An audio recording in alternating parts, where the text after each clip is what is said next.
Welcome. Glad you can join me. Come right on in, take a seat, take a load off. Today's episode, we're going to talk about the terrifying true story of the Dandy House.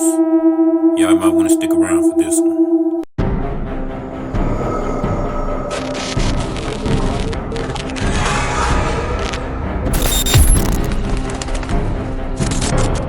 Oh man, it's your boy Finesse Game, the best game.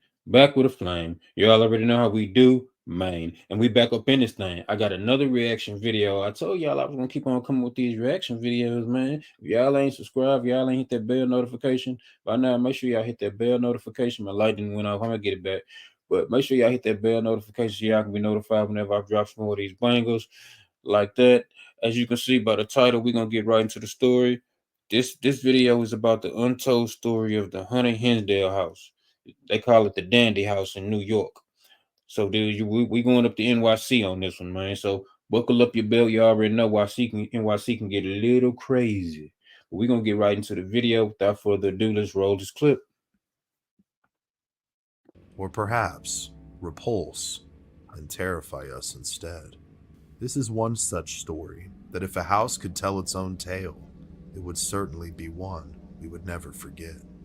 A family moves to the country in search of peace, but those dreams are soon shattered by supernatural terror. Something evil lurks within the woods outside of their home, and this evil begins to stalk and wreak havoc upon everyone that dwells within the home. Can they save themselves before it's too late? This is the untold story of the haunted Hinsdale house, also known as the Dandy House, and the entities that infested it. Let's get them likes up, man. Y'all already know how we doing.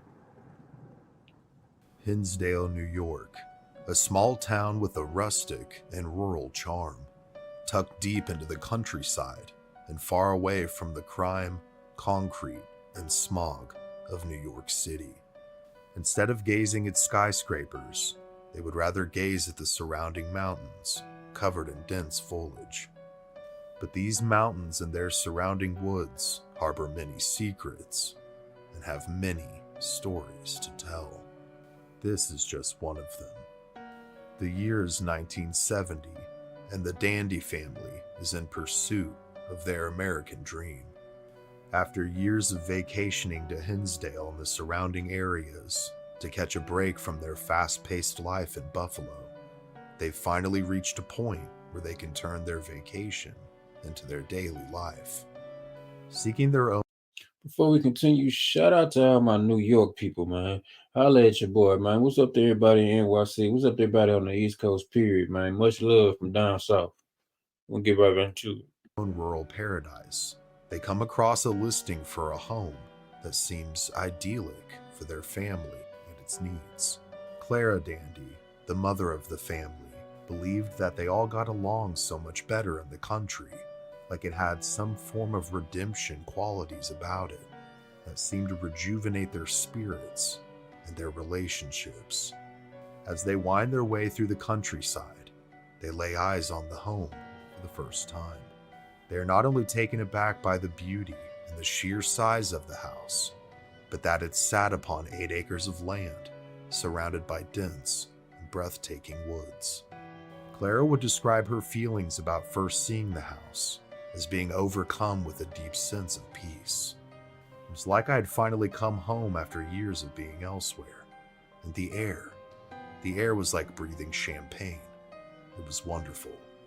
The home is over 100 years old and still had most of the original and ornate woodwork intact. It just seemed to emanate charm.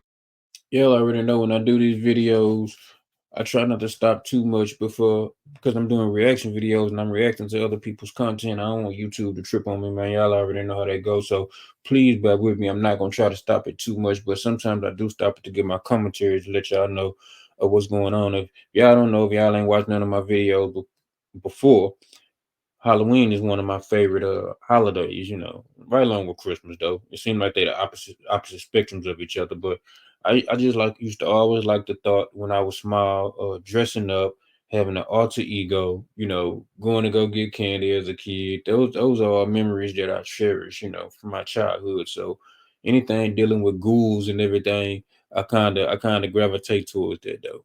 We're gonna get right back into it. and elegance. As the children explored the nearby woods, Mr. and Mrs. Dandy continued their tour. But when they were being shown the storage space underneath the stairs, the door was initially stuck. But after some elbow grease from Mr. Dandy, they were finally able to get it open. It revealed a dusty space of sorts, with a fireplace, and one that didn't seem to fit the feeling of the house at all. Clara would describe her feelings towards the space like this. I wasn't sure why, but I felt very uneasy when we opened up the storage space. I couldn't put my finger on it, but it was dark and desolate, not at all like the rest of the house. But she quickly would dismiss these feelings, attributing the creepy factor to her city upbringing, and the fact that they didn't have storage rooms like that where she was from. After closing the space and continuing to evaluate their opportunity, the feelings of peace would return, and the Dandies decide that they can't resist the charm of this rustic, 100-year-old home, so they decide to purchase it. Once things are squared away several months later, they move in to start their new, rural existence. On move-in day, Clara's brother decided to lend a helping hand and had begun to move things in hours before the family was able to arrive. When loading in a box of belongings, as he opened the door, he was greeted by a flurry of insects. Both bees and flies pelted him in his face. Brushing past them and then unloading the box onto the floor in the main room, he was startled to see hundreds of dead bees scattered all over the floor, and even more startled to see hundreds still alive and coating the windows. It was still cold during this time of year, and although he too wasn't from the country, he found it rather odd that there would be any kind of infestation at this time. When his sister and her family finally arrive, he greets her with the news, and in order to continue with the move-in, they have to call an exterminator. Upon his arrival, he too confirms the oddity of the situation. He said that he had never seen so many bees and flies in one spot in a home, and given this time of year, it was not normal for them to swarm or infest anything during this time. It takes some time, but after he finishes clearing them out, the family is finally able to get moved in. As time progresses, things seem to fit the dreams they had for moving there in the first place. The family finally seems at peace. They were getting along better and enjoying each other's company, a far departure from their city life in Buffalo.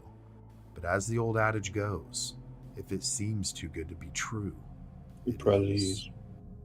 A few weeks into living in what they believed was going to be their rural paradise, their son Mike has met and made friends with a nearby neighbor.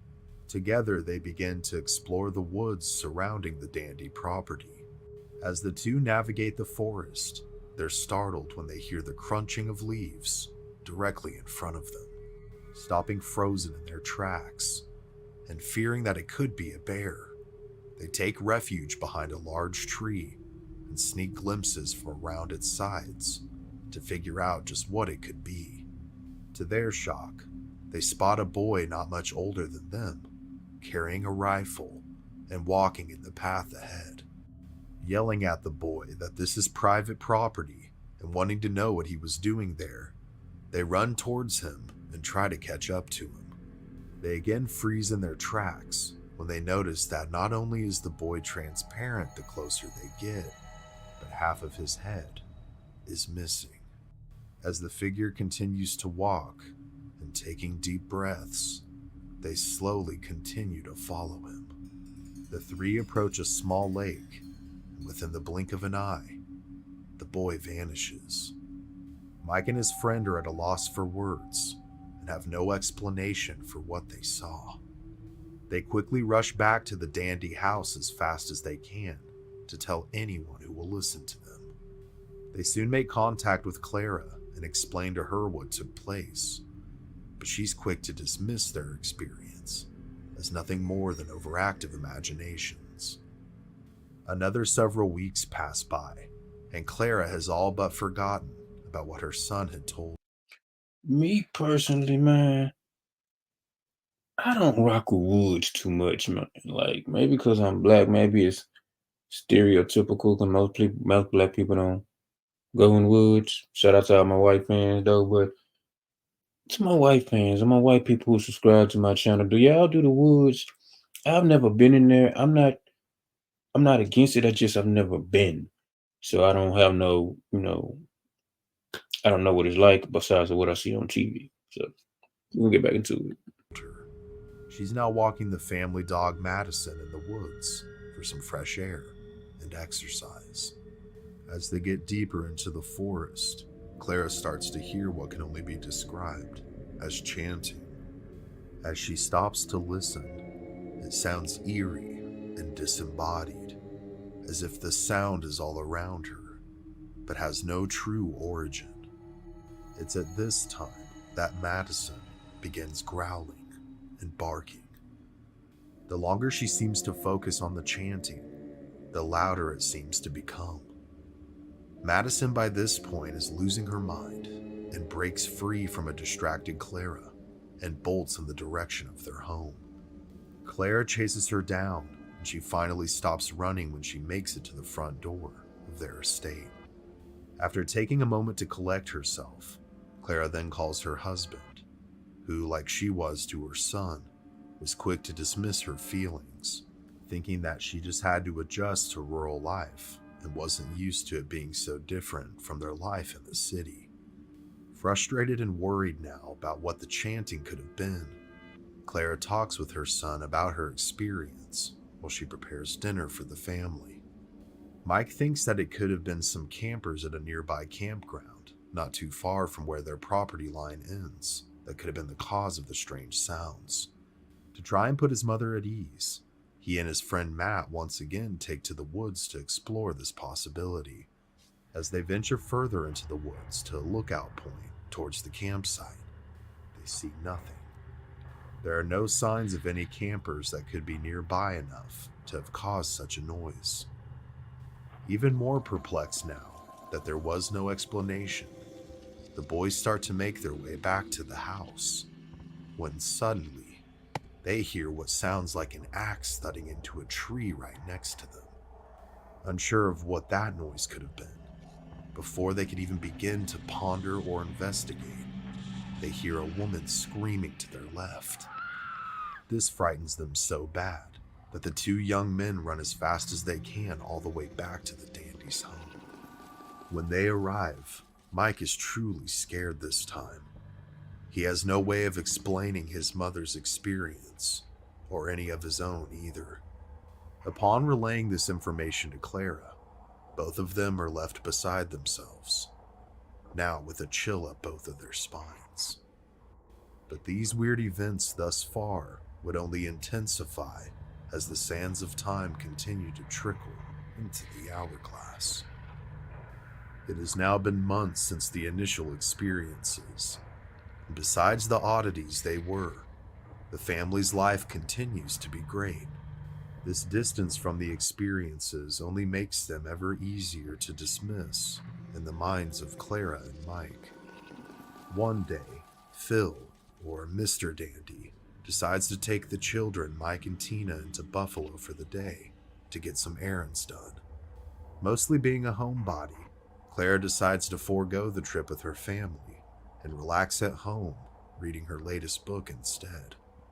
When her family departs, Clara finds herself curled up on the couch and immersed in her latest story, as a warm breeze drifts through the open windows of the house.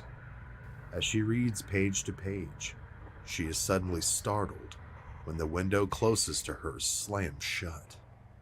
Upon investigating, it makes no sense to her because the breeze was light, not forceful at all, and their windows were fairly new, which made it all the stranger. But as she always does, she dismisses the happening as nothing more than a weird coincidence and heads back to her book. Several nights later, as Mike lay asleep in his bed, he is suddenly woken up when a nearby box of a chess game drops onto his chest. The storage shelf is directly above his head, so opening his eyes, he glances up to see if perhaps it could have been hanging too far off the edge, causing it to fall. And to his shock, he begins to see several more boxes slowly shifting towards the edge by themselves. Okay, at this point, whatever entity is inside this house obviously doesn't like them. See me? All it takes is one incident to let me know that you don't want me here and I'm gone. Like, you want this house? Hey, you can have this house. All it takes is one entity and I'm gone. I'm about it up, man. But let me know what y'all think. Would y'all stay in the house that y'all know that's haunted? Whether you would or whether you wouldn't. Let me know in the comments. The lowest one then suddenly flies out from the rest and smacks him in the chest. Terrified, he sits up trying to catch his breath. He has no way of explaining how the lowest box could be pulled and thrown with such force without bringing the rest of the boxes with it, as if someone or something had grabbed and thrown it by a will of its own. Calling out to his mom in the darkness, she soon arrives in the doorway of his room. Being a very science and logic-minded person, Mike has no way to explain what has happened. Examining the pile, Clara too is perplexed and becomes just as scared when another box from a different pile flies across the room, causing both of them to scream in terror and run out as fast as possible. Trying to make sense of what was taking place, Clara fears that whatever could be lurking in the woods has been stalking her family and has slowly but surely, like a malignant stain, invaded her home. As her fears turn into a revelation, Claire decides to reach out to a local priest for help, hoping her faith will help her come up with some answers, and better yet, some solutions. She speaks with a priest named Father Alphonsus at the University of St. Bonaventure. He believes that the activity could be a poltergeist, but given the intelligent nature of how it seemed to be behaving, Clara has her doubts, but nonetheless wants an expert's opinion and assistance. So arrangements are made for the father to come out and bless the home, and after several days, he arrives. On April 13th, 1975. Well, I feel like this finna go bad. I haven't seen this. Like I say, I try to get the reaction videos and I try to react to them like at the same time as I'm watching them. So very few times that I go beforehand. If it's something controversial, I might go beforehand just so I can look at it. So YouTube won't ban me, or if it's something that I'm not supposed to be in there. But most of the time when the stories like this here, it'd be good, man. That's why I don't even like, I look at the title and I might skim through, but I don't really know what be going on in the story because I like to react to it in real time. But we're gonna get right back into it. Oh, I forgot. Well, I'll tell y'all a little bit. I'll tell you. The cleansing begins.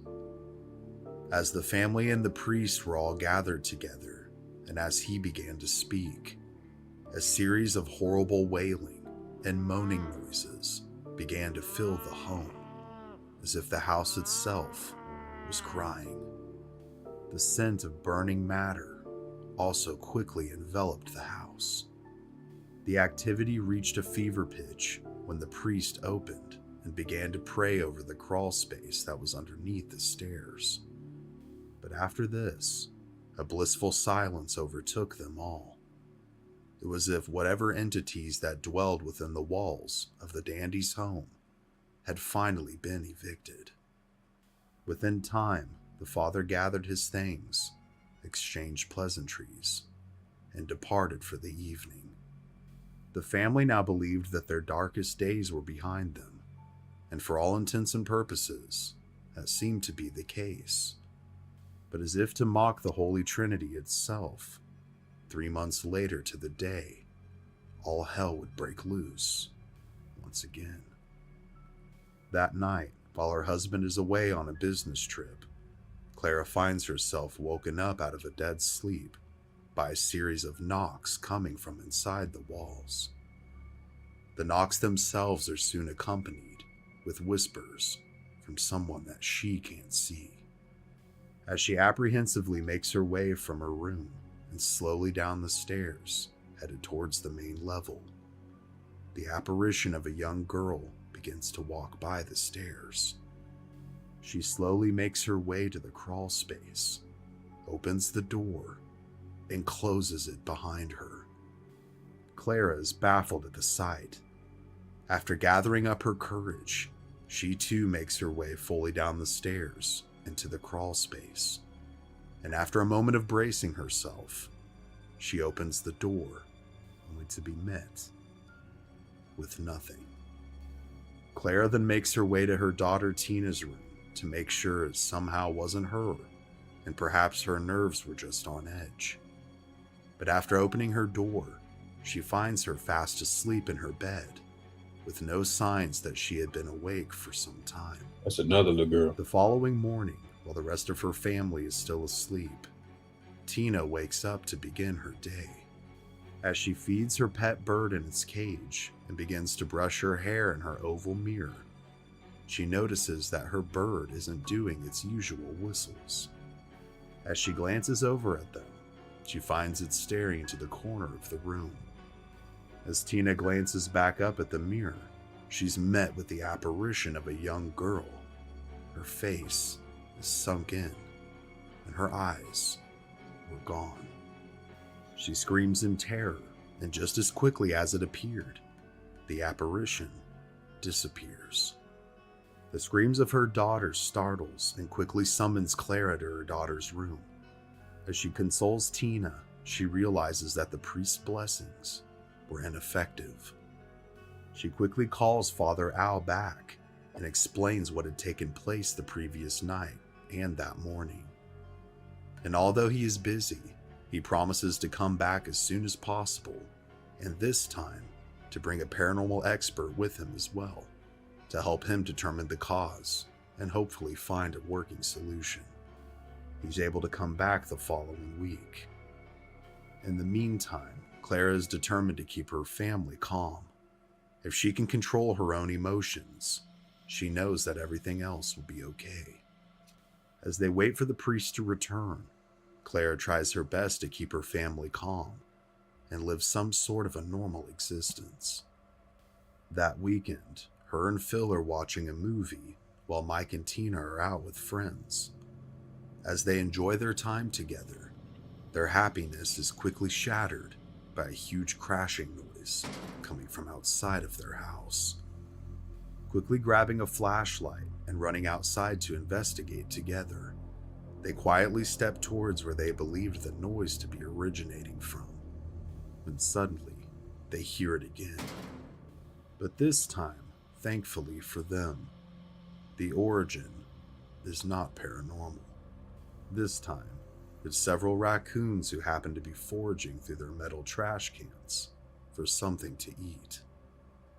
Relieved for that moment, they start to make their way back to Hey, man, I appreciate y'all. Like, if y'all rocking with me and y'all like my content, make sure y'all hit that bell notification. Make sure y'all get them likes up. I appreciate everybody that comes to my page and rock out with me and watch these videos with me, man. I appreciate it. All the subscribers, all the comments, man. Y'all already know I try to respond to all the comments, man. I love you. I love y'all. I love everybody. Now, we're not done with the video. I'm just expressing how I feel real quick. We're gonna get right back into it. Oh, it's more. It's more to come. the house when they suddenly see the figure of a young girl in their living room window, staring at them. As they rush inside, they run up into Tina's room, where they find her incoherent and staring into her oval mirror. They try to get her attention, but she's entirely unresponsive. Her pale blue eyes are black. Panicking, they shake her and yell her name, not knowing what else to do, when she eventually comes back. In that moment and later, Tina will not recall how she got home, or what exactly happened. As the family tries to gather themselves from the shock of what had just taken place, they hear movement coming from Mike's room. Phil tells his family not to leave Tina's room as he rushes to investigate. However, the home phone begins to ring. It's Mike. He's asking if he can stay the night at his friend Randy's house. However, when told what was going on, he quickly tells her that he's coming home to help in any way that he can. Rushing to his car, Randy offers to come with him, to which Mike agrees. Randy would later recount that Mike's hands were sweating and he was shaking, gripping the steering wheel. He was pale. I asked him what was wrong, and he said that things were happening at the house that he couldn't explain. The boys quickly arrived to find the family in chaos. Phil is prepared to do battle with whatever force is within the house, and the girls are staying close to one another, attempting to comfort each other. As they try to determine a course of action, all the lights in the house go out. They then begin to hear banging and scratching coming from the crawl space. Flashlight still in hand, Phil, with the backup of his family, shines the light towards it and begins to make his way towards whatever this thing is. It seems like with each step he takes, the sounds become louder, and after a tense several seconds, he opens the door to the crawl space. Inside, they find that the fireplace that was once there has been completely disassembled. Its bricks have now been stacked in an elaborate pile directly in the middle of the small room. The amount of effort and strength required to perform such a task convinces all of them that whatever they're dealing with is strong, persistent, and perhaps uncleansable. Nonetheless, with their spirits waning, Clara makes a desperate call to Father Al, who agrees to come earlier than originally planned and makes emergency arrangements for himself and his paranormal expert of a friend to come out that night. They arrive as soon as possible. The paranormal expert is a man by the name of Alex Tennis, a well-respected paranormal researcher and psychic whose abilities were studied at the American Society of Psychic Research. Together, they make their way to the door of the Dandy House, hoping to help rid this family of whatever seems to be stalking them. After being let in, the family quickly leads the pair to the crawl space to show them just what they were talking about. Although he was aware that some sort of activity was taking place, Alex had not been given any additional details or information in regards to the home, its history, or happenings. As he steps into the crawl space room, he begins to have a vision. In his vision, he sees multiple dead bodies stacked within the crawl space itself. After the vision subsides, Alex begins to explain to the family what he saw. He believed that many had passed away within the home itself, some of natural causes, and some of murder. It was his conviction that based on what he saw, that the house used to be a stopping point for a stagecoach, or perhaps some kind of inn where people would stay the night before departing the following morning. It was also his belief that there was a nearby criminal or gang of criminals that would often rob and kill nearby travelers, and that perhaps these souls somehow became trapped here. When someone passed or was found dead nearby, being the only stopping point in the area, their bodies would be placed in the crawl space until they could receive a proper burial. It was also his belief that there were 7 different spirits that were trapped within the home altogether. With this revelation, the family, Alex, and the father pray that the trapped spirits within the home find peace and be released, so that they may go on to their final destination. Upon the pair's departure, Clara once again has renewed hope. The home, as it did the first time around, seemed to be cleansed and to be more peaceful. Meanwhile, Mike and his friend Randy were skeptical of Alex's conclusions. After he left, they used an old map of the area to trace where he had said the old stagecoach route was. They did indeed find what they believed to be an old trail that could have been used for such a thing, and the trail passed right. Real quick before I forget, y'all already know I got the low on them electronics, 75, 80% off on laptops, computers, phones, like, and everything is legit. I ain't got no time for no scamming because I don't like bad karma. I don't like bad karma. Now, I do believe whatever energy you put out in the universe, you're going to get back. So, with that being said, I will leave that in the description so y'all can go check that out. uh like I say, 50, 60, 70% off real electronics. Come in real with the plug, and not no shady stuff. I don't do shady stuff. But that being said, we're gonna get right back into the video. Make sure y'all like, subscribe, share, know somebody, tell somebody, know somebody that we up in here. By the dandy home. But during their search, as they were following the trail out and headed back to the house, they experienced strangeness of their own.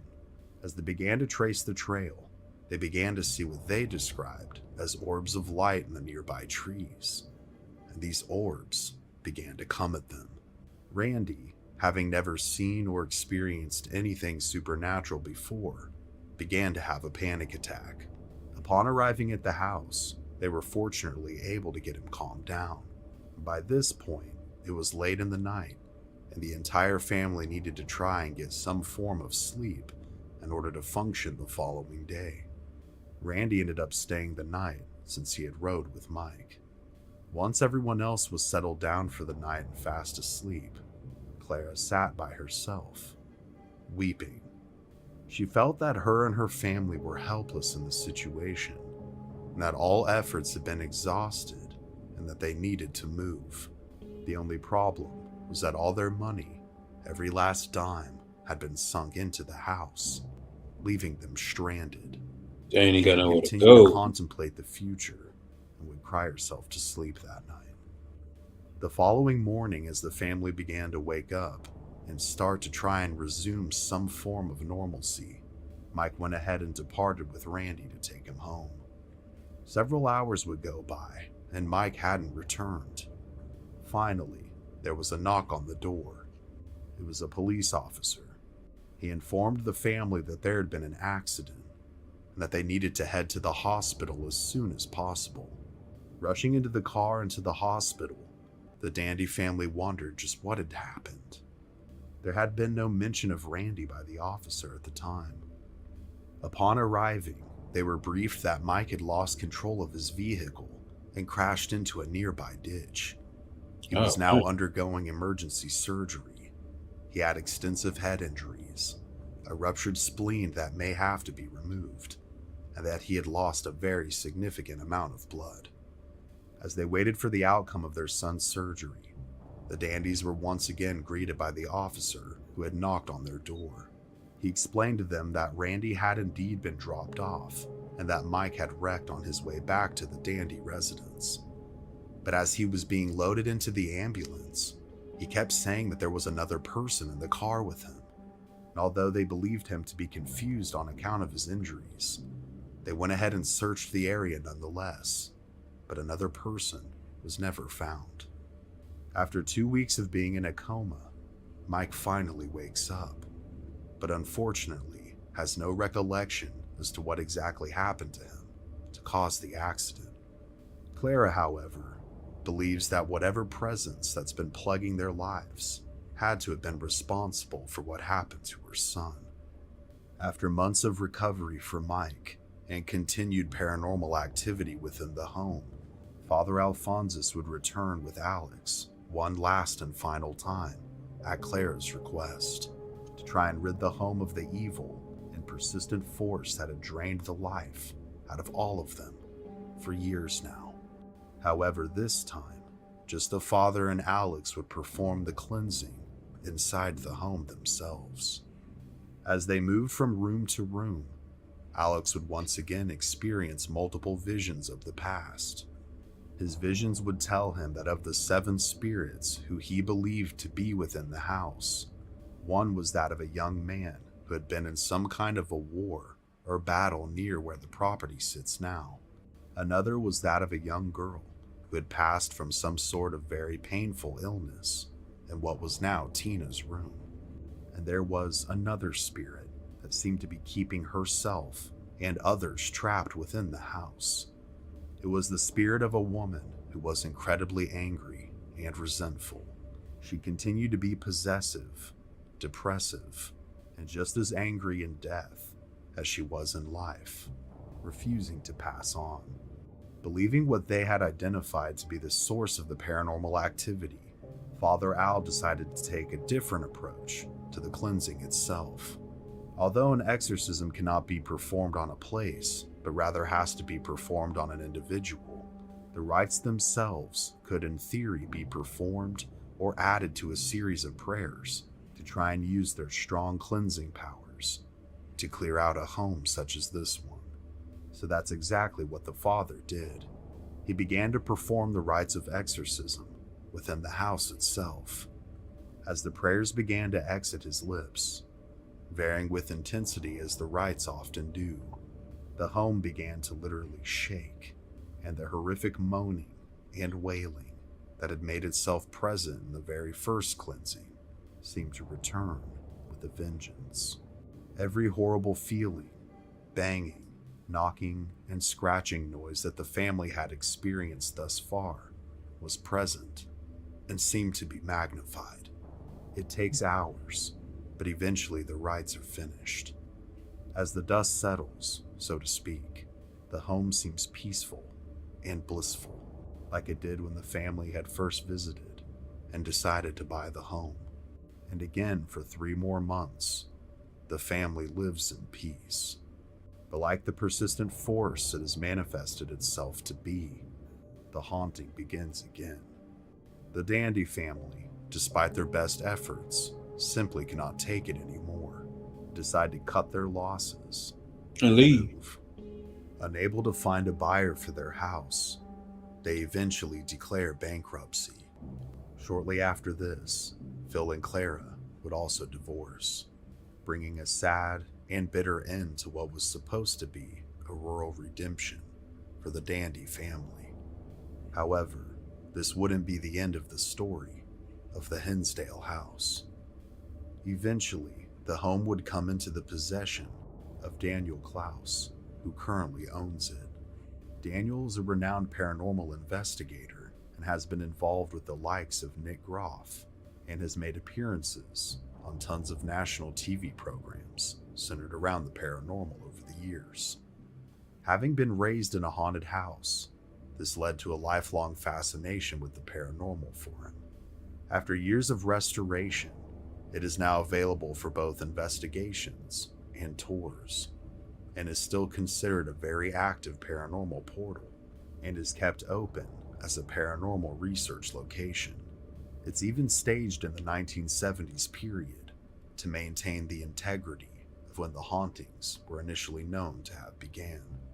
But now that we know the backstory of the 20th and into the 21st century of the Hinsdale house, just who owned it, what happened to them, and who owns it now, I would like to shift your attention to some of the plausible theories as to what could have caused the haunting. Many theories of what could have caused the haunting have been formed over the years by the many people who have researched and have been interested in the case. One theory is that the home was built on top of an Indian burial mound. This, of course, could have disturbed the spirits of the natives that rested within the land. And although tribes who used this method of burial were present in the area back in history, there is little to no evidence to support this claim. But perhaps any evidence by this point could have long since been lost to the sands of time, or could have been removed when the home was initially built. Another I'm gonna stop it right there, man. Hey, thank y'all for rocking with me. Thank y'all. I appreciate y'all the love. I appreciate all the likes, all the comments, all the shares. If you a subscriber, I really appreciate you. If you're not a subscriber, what you waiting on? Hit that bell notification so you can be notified whenever I drop some more of these bangers. Y'all already know how we in here. It's your boy Finesse Game, the best game. I love y'all. Hey, know somebody, tell somebody, know somebody that we up in here. Peace. One love, y'all.